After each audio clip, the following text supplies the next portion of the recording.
We just woke up in the woods from car camping, and today we are going to show you guys the Highway of Waterfalls here in southern Oregon. It's just to the north of Crater Lake National Park, so it's very easy to pair in with that. Check out that video if you haven't already seen it.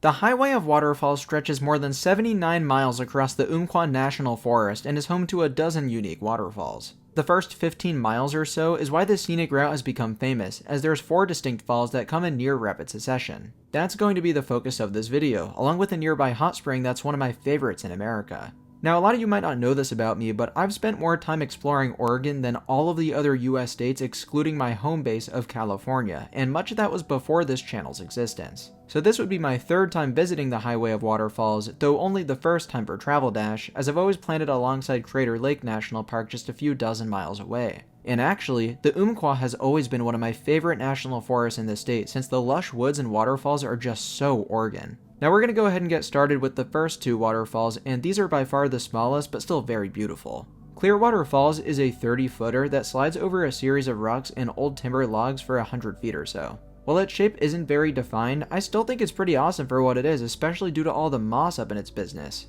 There's also no hike required for this one, you'll just want to park up at the lower campground and walk on over. For fun, I figure I may as well rank these waterfalls from worst to best, and unfortunately, due to its stiff competition, Clearwater Falls is going to have to take the rear. Then second to last would have to be Whitehorse Falls, the next on the highway chronologically. I will say, I appreciate that you start with the smaller waterfalls first, since that builds a lot of anticipation for the main courses. This one's set up the same way, where you park at the campground and walk either to an observation platform or down to the fall's base. Whitehorse Falls is technically smaller than Clearwater at just 15 feet tall, but because of its shape and location in this large pool, I prefer it quite a lot more. Still, it doesn't hold a candle to what comes next, so stay tuned. Clearwater and Whitehorse Falls were 2 solid introductory waterfalls to Oregon in my opinion. They're not big at all. We're about to see some much bigger ones, but I think that just gets you into the swing of things. And you still see a lot of that mossy woods. It's really pretty. Yeah, it's a great introductory to Oregon. I was kind of saying it reminds me of the redwoods of California with all the mossy trees and just that kind of rainforest vibe. It's so cool, so I'm looking forward to seeing more.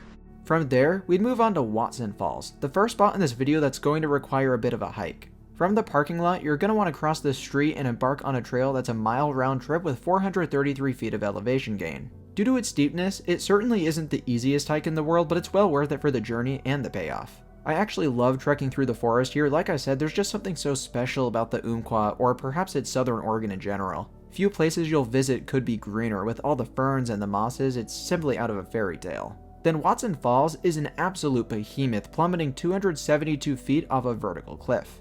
Though I've seen it with a higher flow rate, I can't deny how imposing and beautiful Watson Falls is. It actually claims the title of tallest waterfall in southern Oregon and one of the tallest in the state, which is amazing because not many people seem to know about it. We were the only ones there when we visited, and that was on a Saturday. The final 2 locations we'll be talking about attract far more crowds, and I'm not sure why. I think Watson Falls deserves much more love than it gets. Ironically, Watson Falls is one of the least visited stops along this route, and I'm not exactly sure why, because it's one of my favorite waterfalls, at least in the southern half of Oregon, if not the entire state. I think it's incredible. Yeah, this waterfall blew me away. I was so impressed by it. The flow is like decent, but not like, overwhelming, but still really, really cool. And I'm just so happy I finally got to see this. Rather than stopping off at the trailhead for our final waterfall, we'd first be making a detour to the Umpqua Hot Springs. These can be found roughly 15 minutes off the highway, and there are a few miles of gravel road to get there, but from my experience, no vehicle should have any problems whatsoever. The trailhead is in yet another camping area, so for that reason, and because of the hot springs' popularity in general, you may want to consider getting here early, as parking will fill up. From there, it's a half-mile round trip up 147 feet of elevation gain, and you start by crossing this bridge across North Umpqua River. This thing seemed to be quite full for July, so that was good to see, but cherish these views while you can because there's a butt kicking coming up. Even though this trail is short, I didn't remember it being so steep, and I imagine some older folks having a hard time getting through this. But try and keep your mind on the prize because the Umpqua hot springs are absolutely amazing once you get there. Now, usually I wouldn't share the name of a hot spring out of fear it could become overcrowded, but this is already such a well-known spot that I can't imagine it would matter all that much. Just take care of the place because there aren't many springs as pristine as this in the United States. Oh, that is so warm. Wow. Can't believe it. It's a Saturday in July, and there's plenty of open space here. It's nice. The hot mineral water emerges from several sources to form a series of cascading pools located beneath a forested canopy overlooking the aforementioned North Umpqua River. It is easily one of the most scenic locations for a hot spring I've personally seen, and we were lucky to get a pool all to ourselves. An especially warm one, might I add. As the water descends the hillside, you will notice a drop in temperature for sure. There's a rope to help you reach the lower pools down along the river, but it is a nightmare getting to those, and since they aren't as hot anyways, we didn't bother. That was such a nice experience. The weather right now, the temperature of those pools, man, that was pure bliss.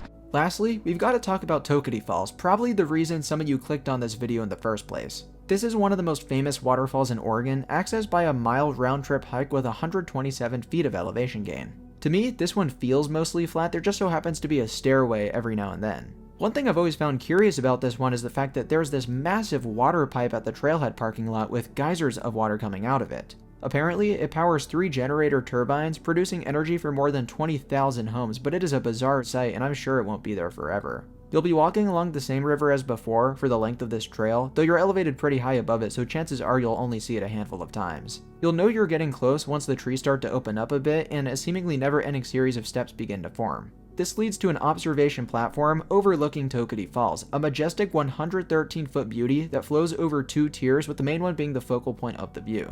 Though I wish you could move around and appreciate the waterfall from different angles, it makes sense why it's become so famous. The basalt columns on either side of it are astounding, and many Oregon falls feature them, but none of the ones that do are remotely as popular as Toketee, and that likely has something to do with its easy accessibility relative to the others. So this begs the question, do I prefer it to Watson Falls, or the other way around? Personally, though it's close, I would pick Watson for its sheer size, but Evan and I wouldn't end up sharing the same opinion on that.